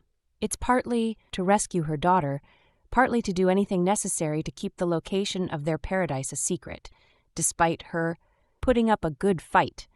Furiosa's mother is overcome by the legion of bikers loyal to Dementis, played by Chris Hemsworth, who excels in playing charismatic psychos who fiend benevolence. See him in 2018's Bad Times. Prosthetic nose and bushy beard that serve as an effective mask, making us forget the actor's hero persona from the Minshew for something more insidious, chaotic, destructive, and ultimately pathetic. While Furiosa continues to unravel over several years, Dementis remains a regular fixture, driving the story forward in his relentless pursuit to fill his internal emptiness, carrying a small teddy bear which he claims belonged to his long-gone children. Dementis is a more monstrous and focused version of Max. Both lost families but responded differently. Max went into raw, animal brain survival mode, while Dementis channels his wounds into increasingly vile terror in an attempt to feel something. At the same time, he acts like the savior of the wasteland, a liberator of downtrodden people, who wraps himself in a parachute cape and puts on a good show with his 3-motorcycle chariot. But he's just another petty egomaniac. Let the comparisons to modern-day politicians begin once he imprisons Furiosa in a cage holding her prisoner to show her off as well. Nurtured proof of paradise. Our young hero must learn to survive under a despot. She received some sage advice from the history man, George. Shofa, a wise old walking encyclopedia who covers his body in tattoos of written information. Make yourself invaluable. He tells her it's an important lesson. After Dementis clashes with the leaders of Gastown, the Bullet Farm, and the Citadel, the latter of which is run by Fury Road's baddie and Morton Joe Lackey homie, Dementis negotiates a trade after taking over Gastown, handing over his makeshift daughter, Furiosa, whom he calls Little D, in exchange for power and resources. Immortan Joe plans to add Furiosa to his stock of breeder women kept in a vault in his tower, but she soon escapes and disappears among the war boys and Immortan Joe's mutated children pretending to be a boy to become a valued mechanic. Ned by the kindly Praetorian Jack Tom Burke, and given that the prequel operates in origin story mode, Furiosa offers a look at how she helped build Orton Joe's unstoppable war. Rig how she lost her arm and replaced it with a robotic appendage, and other elaborations most prequels tend to demystify and add nothing of value to what came before. But here Miller defies the usual Hollywood mold by telling a story whose particulars never feel like a cash grab. Instead, they feel like necessary components of an epic chronicle, of course vital to Fury Road's spectacle are its practic-eye-cal car crashes, stunts, and minimal use of CGI. Some remember the 2015 film as devoid of digital trickery, but it had plenty to render a massive sandstorm scenes around the Citadel and elsewhere. The same is true of Furiosa, which boasts several awe-inspiring pyrotechnical displays, vehicle crashes, and races through the wasteland. Uence involves one of Dementis' generals called the Octopus Gore and Clute pursuing Fury, YSA, and Jack in various contraptions, paras, sails, fan P-powered gliders, goons with metal shoes who skate on sand, and a massive octopus-shaped kite that's among the most memorable sights in the film. Although Miller uses more CGI here than in Fury Road, it's negligible and hardly spoils the heightened moment-to-moment experience thrust forward by Tom Hulkenberg's propulsive music, along with cinematographer Simon Dugan Miller, fills his expressive canvas with bold colors, from orange-burned desert to blue. Hued night scenes resembling how silent films used to tint the otherwise monochrome celluloid depending on the scene. And sure enough, Furiosa is a film of few words, most of them spoken by the blustering Dementis, with dramatic fades to black and chapter titles throughout. Miller captures the historic scope of Furiosa's journey. Miller is a master of visual storytelling, adopting a technique that defies the usual approach to Hollywood action movies. Most productions use multiple cameras to capture the action, so the editor has a variety of options depending on how the studio responds and tests screening scores. But Miller's elaborate pre-production storyboarding process conceives of every shot beforehand, informing how the action is staged and captured so that no shot feels out of place. This allows for elegant imagery, such as a storm blowing away a motorcycle's trail in the sand, and also a cohesion to the film's elaborate sequences. Even though the runtime of 148 minutes, nearly a half-hour longer than Fury Road might suggest, an unnecessarily protracted story, it races by with breakneck momentum, in part because Miller has spent years obsessing over every frame. What's so refreshing about Furiosa is that Miller isn't attempting to replicate the tone of Fury Road's non-stop chase. Instead, he builds a mythology that he has already paid off with what follows. If there's a single misstep, it's the recap scenes from Fury Road cut into the end credits, but that mildly awkward choice hardly impacts the overall cinematic bliss on display, even though the story has several stops and pauses along the way, even a montage of a massive war between the warlord factions. Furiosa is a rush, all of it anchored by Taylor-Joy's primal and cagey performance. Admittedly, I had unreasonably high expectations for Furiosa, and Miller met them by delivering a prequel of mad poetry that deepens and enhances an iconic character and the story to follow. In Fury Road, once again, the director achieves an unconventional, masterful piece of visual storytelling with a level of energy and momentum unmatched by any other filmmaker working today. Afterward, I was exhilarated and exhausted in the best ways, but also satisfied, a rare thing given the usually underwhelming track record of most prequels. Miller's film feels at once and insanely visionary. It's motivated by his gleeful love of vehicular mayhem and a clear affection for his creation Furiosa, and her solo outing delivers in every way Fury Road fans could hope for, offering another Aller action extravaganza that adds a worthy standout installment to Miller's post-apocalyptic series. This film, directed by George Miller, written by George Miller and Lathouris, based on characters by George Miller and Byron Kennedy, produced by Doug Mitchell. George Miller, starring Anya Taylor-Joy, Chris Hemsworth, Tom Burke, Alla Brown. Cinematography, Simon Duggan, edited by Margaret Sixel, Elliot Mpiman, music by Tom Hewlin Borg, production company, Kennedy Miller, Mitchell Village Roadshow. Pictures distributed by Warner Bros. Pictures release dates 15th of May 2024 in Cannes, 23 May 2024 in Australia, 24 May 2024 in United States. Running time 148 minutes. Countries Australia, United States. Language English. Budget $168 million. So guys, this is the review of Furiosa, a Mad Max saga movie and some information about it. How do you like our today's video? Please let us know by commenting. And if you like this video, and thanks for watching.